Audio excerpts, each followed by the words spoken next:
To install the KeyFit 35 without a base, your vehicle must have a seatbelt locking mode. Make sure the vehicle is on a level surface, then place the child restraint so that the level line is level with the ground and it's not blocking the seatbelt buckle. Next, thread the vehicle seatbelt up and slide it into the seatbelt guide on the side of the child restraint. Pull the seatbelt down and slide it into the seatbelt guide on the opposite side of the child restraint. Buckle the seatbelt.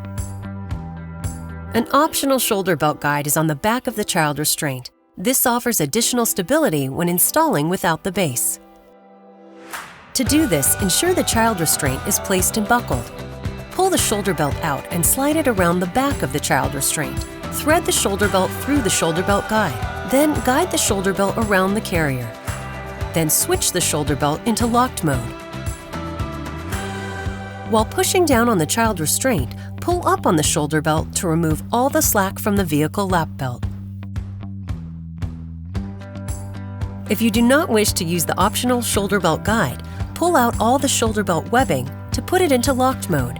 Then, while pushing down on the child restraint, pull up on the shoulder belt to remove all the slack from the vehicle lap belt. Check your work before every use. Hold the child restraint at each side and pull side to side and forward. It should not move more than 1 inch from the vehicle seat back or side to side. Ensure the carry handle is placed in a locked position. Make sure that the carrier is level so that the child's head does not fall forward.